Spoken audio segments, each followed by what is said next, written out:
We want to get right now to one of our big talkers over the last couple of months, 3I Atlas. Well, a new discovery has just shaken up that second theory.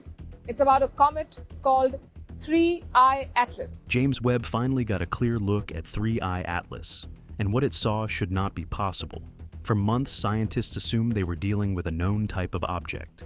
Unusual, yes. Interstellar, yes. But fundamentally explainable within the physics we already have. Then Webb locked onto the nucleus, and 3 separate measurements came back wrong. Not slightly off, not within error margins, but wrong in ways that point in completely different directions at the same time. An object this massive should not move the way it moves. What is interesting, it's only a teaser because we took a lot of observation during a 3-week campaign in November. Its chemistry should not sequence the way it sequences. Its most volatile molecule should not have arrived when it did. Everything that was supposed to clarify 3I Atlas made it harder to explain. That is not a data problem. That is something else entirely. The long wait for a clear picture. For months, 3I Atlas existed only as a blur. From ground-based observatories and even early space telescope data, the object appeared as a glowing smear of gas and dust, what astronomers call a coma. This cloud reflected sunlight brilliantly and made the object easy to track, but it buried whatever solid body lay at its center. No one could see the nucleus directly. Every estimate of its size, mass, and structure was an inference, calculated from the brightness of the surrounding glow rather than from the object itself. This was not a failure of technology. It was a physical limitation. Before perihelion, the closest point of 3I Atlas's passage near the sun, we don't know if there is dust at all around this object. its activity was so intense that separating the coma's light from any signal coming from the core was nearly impossible. The object was simply too active to examine its skeleton. Scientists were forced to build models on assumptions. Most early estimates placed the nucleus at roughly 1 kilometer in diameter. Some argued smaller. Others warned that hidden mass could be buried beneath the active surface. But without direct observation, no one could settle the question. Every theory about 3I Atlas rested on a number no one could verify. James Webb changed that because it was built for exactly this kind of problem. As an infrared telescope operating far from Earth's thermal interference, Webb detects faint heat signatures that visible light instruments miss entirely. It does not need reflected sunlight. It reads thermal emissions directly, which means it can isolate structures that would otherwise remain invisible inside a bright, active coma. After 3I Atlas passed perihelion and its activity dropped, the coma thinned enough for Webb to lock onto the nucleus with genuine clarity. Post-perihelion data collected from December 2025 through January 2026 gave researchers something they had never had before: a direct look at the object's true core. For the first time, 3I Atlas was no longer a glowing smear. It was a defined, measurable body. Scientists are hoping to better understand both the three-dimensional structure of the comet and the nature of the dust. The distinction between observing a coma and observing a nucleus is critical. A coma tells you what the object is doing. Right now, activity that can rise or fall quickly with solar distance. The nucleus tells you what the object actually is: its structure, its mass, its composition at the deepest level. Until Webb's post-perihelion data arrived, every major debate about 3I Atlas was a debate about behavior, not identity. When the identity finally came through, it did not close the case. It made everything harder to explain, and the first thing it destroyed was the most basic assumption the field had been working with. A body far larger than anyone predicted. Stop and sit with this number for a second. Based on post-perihelion infrared observations, scientists now place the diameter of 3I Atlas's nucleus at approximately 2.6 kilometers, with some estimates approaching 3 kilometers. For months, the entire scientific community had been working from a baseline of roughly 1 kilometer. That assumption shaped every model, every behavioral prediction, every force calculation applied to this object. 2.5 times wider. That's the revision. Here is why that number is catastrophic for the earlier models. Mass does not scale linearly with size. When the diameter of a roughly spherical object increases, its volume, and therefore its mass, grows with the cube of that diameter. An object 3 times wider is not 3 times heavier. Depending on density, it can be more than 20 times heavier. Even the conservative end of the new estimate represents a mass increase that overwhelms every prior calculation. The comparison with earlier interstellar visitors makes this concrete. Oumuamua measured only hundreds of meters across at most. 2. I, Borisov, had a nucleus estimated at under 1 kilometer. 3I Atlas may be 2 to 3 times larger in diameter than either, which translates to mass potentially tens of times greater. This is not a different position on the same spectrum. This places 3I Atlas in a fundamentally different physical category. The immediate effect was the collapse of explanations that had seemed perfectly reasonable only months before. Processes that work cleanly on a small, light nucleus become strained or impossible on something this massive. The object had not changed, the understanding of it had, and that shift exposed fractures in earlier interpretations that were invisible as long as the true size remained unknown. If this is the kind of discovery that keeps you watching, subscribe now. Because what the size revision forces us to confront about this object's motion and chemistry is stranger than the size itself. The question the new measurement left open was not subtle. If 3I Atlas is this heavy, why does it move as though it isn't? That question has no clean answer yet. And it gets worse from here. Strange calm, with something still running beneath. After 3I Atlas passed perihelion, most scientists expected the story to simplify. For a typical comet, this phase is predictable. The object reaches peak activity near the sun, then fades progressively as it retreats into the cold. Brightness rises, peaks, and declines along a smooth curve. The data becomes easier to read, not harder. At first glance, 3I Atlas appeared to follow that script. Overall brightness dropped faster than it had risen. The coma thinned. The most dramatic phase of activity seemed to be winding down. And this is where it stops making sense. Beneath the general decline, careful monitoring revealed repeated pulses in brightness. Not dramatic, not explosive, but persistent and rhythmic. Short-term variations appeared, faded, and returned in a pattern that could not be explained by a single straightforward cause.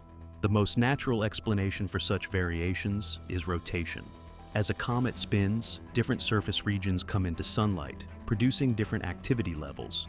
But the timing of the pulses did not align with 3I Atlas's estimated rotation period. Rotation was a partial explanation at best. Something else was contributing, some internal process still responding to energy in a delayed or uneven way, long after peak solar heating had passed. Dr. Bin Yang of the European Southern Observatory, who contributed to the observational campaign tracking 3I Atlas through perihelion, noted that the post-perihelion behavior showed unusual persistence in its short-term variability. The kind of signal suggesting an object is not simply cooling uniformly from the outside in. Something deeper appeared to still be active, releasing energy on its own schedule, insulated from the surface behavior observers were watching. Here's what no one had a clean answer for. From a distance, 3I Atlas looked calm, settling. The surface appearance was consistent with an object moving toward dormancy. But dormant objects do not pulse. They fade monotonically. The signal coming from inside 3I Atlas refused to follow that rule. Scientists began to consider whether the nucleus contained regions with sharply different thermal properties, layers that absorb and release heat at different rates, creating internal gradients that persist long after the surface has quieted.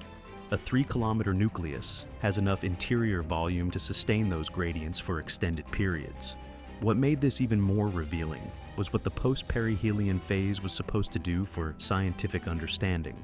When a comet's activity decreases, interpretation normally becomes easier. Fewer processes are running simultaneously, which means the signal is cleaner and the sources are easier to isolate. With 3I Atlas, the reduction in overall noise did the opposite. It removed the surface chaos and exposed something underneath that was harder to explain, not easier. The calm was not simplicity. It was a window into a more complicated interior. But explaining the pulses required a compositional architecture that no well-studied comet had demonstrated. The structure was possible. It just wasn't confirmed anywhere else. And what was locked inside those insulated layers was already being hinted at in the chemistry data. A molecule that should have appeared months earlier, which, when it finally arrived, came in exactly the wrong direction. The chemistry that refused to behave. Using infrared spectroscopy, one of Webb's most powerful analytical tools, scientists examined the molecular composition of material released from 3I Atlas after perihelion. The results did not match what decades of comet research predicted. Professor Alan Fitzsimmons of Queen's University Belfast, a member of the international team analyzing 3I Atlas spectral data, described the post-perihelion chemical evolution as showing patterns that were difficult to reconcile with standard cometary models. The molecules were there. Their behavior was not. The first anomaly involved water and carbon dioxide. After perihelion, water vapor became increasingly prominent while carbon dioxide declined. Carbon dioxide had dominated during the early approach. Water surged later. The transition did not fit any single clean explanation. Stop and sit with what came next. Nickel appeared in persistently elevated concentrations, unusually high even as overall activity decreased. Iron, which had been weak or absent in earlier observations, began showing up more clearly in the post-perihelion data. But the ratio between nickel and iron remained far outside the range observed in any solar system comet. That ratio is not arbitrary. Natural cometary material reflects the chemical conditions of the region where it formed. In the early solar system, nickel and iron appear in proportions shaped by stellar nucleosynthesis and dust grain formation. When that ratio breaks down, when nickel dominates so strongly without matching iron, it signals either extreme high temperature processing or formation in a chemical environment fundamentally different from our own. And this is where it stops making sense again. The most anomalous chemical signatures did not peak near perihelion, when intense solar heating should have driven the strongest reactions. Some of the most unusual signals became clearer after perihelion, as the object moved away from the sun and activity should have been fading. The foundational assumption that solar distance controls chemical complexity appeared to break down. The coma was not shutting down, it was transforming, and the molecule that made this transformation most impossible to explain had been quietly absent the entire time. 3I Atlas approached the sun. The molecule that arrived too late. Methane did not behave like methane. In comet science, methane is classified as hypervolatile. It requires minimal thermal energy to sublimate from solid to gas, which means it should be among the first molecules to escape from a cometary surface as the object nears the sun. Standard models are unambiguous. Methane appears early, peaks near or before perihelion, and fades as the object retreats and cools. This follows directly from methane's basic thermodynamic properties. Here's what actually happened. During 3I Atlas's entire approach to the sun, the period when carbon dioxide and carbon monoxide were both clearly active and detectable, methane was almost completely absent. Carbon dioxide and carbon monoxide both require more thermal energy to sublimate than methane. If those molecules were escaping, methane should have been impossible to miss. It wasn't there. Then after perihelion, as temperatures dropped, as solar distance increased, as overall activity declined, methane began to appear, not in trace amounts. Its production rate increased relative to water, reaching levels that made researchers re-examine the data to confirm what they were seeing. Instead of fading as the object cooled, methane grew stronger. Researchers proposed explanations, and each one introduced its own problems. One idea suggested methane was depleted from the outer layers during the interstellar journey, and only released after perihelion exposed deeper material. This seemed workable until it was compared against carbon monoxide. Carbon monoxide is more volatile than methane. It should have depleted faster. Yet carbon monoxide appeared early, strong, and consistent. The surface depletion model could not explain both at once. Here's what no one had a clean answer for. The only remaining structural explanation requires an internal architecture with layers of dramatically different thermal conductivities, insulating zones capable of maintaining cryogenic conditions even as the exterior heated violently during perihelion. That architecture is physically possible. It has not been confirmed in any well-studied comet in our solar system. Methane is used as a reliable thermal marker precisely because its volatility makes it predictable. When that predictability fails, confidence in the entire chemical model weakens, and the methane anomaly does not stand alone. Unusual size, unusual internal structure, unusual metal ratios, unusual chemical sequencing. Each inconsistency, taken in isolation, might be managed. Together, they describe an object that only partially follows the rules scientists have built their frameworks around, which is exactly when the trajectory data arrived to make things worse, moving like something half its size. The motion problem had been present from the beginning, but no one understood how serious it was until the size estimate changed everything. For months, astronomers had tracked a measurable deviation in 3I Atlas's path, a component of its trajectory that gravity alone could not account for.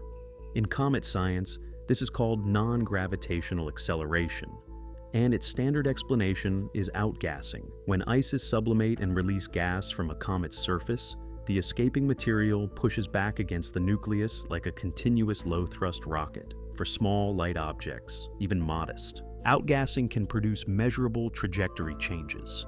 Early models of 3I Atlas relied on exactly this. The nucleus was assumed to be approximately 1 kilometer across, light enough for normal outgassing to explain the observed deviation. The numbers fit. Then the nucleus turned out to be nearly 3 kilometers in diameter. A body this massive resists motion changes proportionally. The force required to produce the observed non-gravitational acceleration in an object this heavy, using outgassing alone, would demand an extreme, sustained, violent release of surface material. The kind of eruption that leaves visible damage, dramatically elevated brightness, and a coma consistent with catastrophic fragmentation. The observations show none of that. The surface of 3I Atlas did not appear torn apart. Its brightness did not approach the levels associated with violent mass loss. The coma, while substantial, was not consistent with the scale of outgassing. The trajectory deviation requires against a 3-kilometer nucleus. Yet, the deviation is real, measured, confirmed across multiple observatories. Researchers proposed workarounds, highly directional outgassing, concentrated jets from specific surface regions could produce stronger net thrust in one direction. Delayed thermal release from insulated interior layers could contribute to acceleration at unexpected times. These ideas partially close the gap, they do not close it. The situation is this. 3I Atlas moves like a light object. It carries the mass of a heavy one. Both facts are supported by independent data. Neither is in dispute, and they refuse to agree with each other. Non-gravitational acceleration is the primary tool used to trace where 3I Atlas came from, which star system expelled it, how long it has traveled, what its history looked like before this solar encounter. It also determines where the object is going next. If the mechanism driving that acceleration is misunderstood, the entire, reconstructed history of 3I Atlas becomes unreliable. Every calculation built on its motion wobbles from the foundation. And there is a broader issue underneath this one. Non-gravitational forces are not unique to 3I Atlas. They are used to interpret the trajectories of every comet scientists study. The assumptions baked into those calculations were built from solar system objects whose compositions, densities, and outgassing patterns are at least broadly understood. If 3I Atlas formed under genuinely different conditions, in a genuinely different chemical environment, then applying those same assumptions to its motion may be systematically wrong in ways that cannot simply be corrected by adding more data. The problem may not be the measurements, it may be the model doing the interpreting. What 3I Atlas is telling us? 3I Atlas does not need to be artificial to be profoundly unsettling. Its size breaks the models. Its chemistry refuses standard sequencing. Its most volatile molecule arrived in reverse order. Its trajectory cannot be reconciled with its mass. Taken individually, each anomaly could be managed with enough creative modeling, but they do not present themselves individually. They arrive together, pointing in different directions simultaneously, resisting any single explanation that covers all of them at once. What makes this discovery significant is not the presence of mystery. Mysteries are ordinary in science. What makes it significant is the nature of this one. These anomalies do not point toward gaps in the data. They point toward potential gaps in the frameworks themselves, the categories, the physical models, the baseline assumptions scientists use to interpret what they observe. 3I Atlas traveled here from a stellar environment we have never directly studied, carrying the chemical and structural record of conditions we cannot yet reconstruct. Whatever ejected it, whatever formed it, whatever it experienced over thousands or millions of years of interstellar travel, All of that is encoded in its nucleus, its coma chemistry, and its trajectory.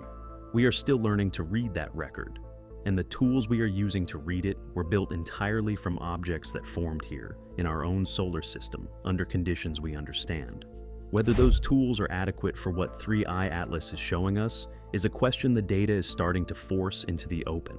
As detection improves and more interstellar visitors are identified, 3I Atlas may become the object that forced a reckoning. The moment the field had to confront how much of its framework was built on the assumption that everything we encounter will resemble what we already know. The first two confirmed interstellar objects, Oumuamua and 2I Borisov, were unusual enough to challenge existing models. But 3I Atlas is unusual in a different way. It does not just push against the edges of the frameworks. It suggests the frameworks may be oriented around the wrong center entirely. That is a harder problem, and it does not resolve with more telescope time alone. So here is the question worth sitting with. Are we meeting rare cosmic outsiders, unusual objects from distant origins that happen to cross our path and reveal gaps in our models? Or is 3I Atlas showing us something broader, that the universe is populated with objects and histories our current science was not designed to recognize, and that what we cannot see may vastly outnumber what we can? Leave your answer in the comments, and subscribe, because the data on 3I Atlas is still coming in from multiple observatories, new papers are being published, and nothing about this object has finished being strange.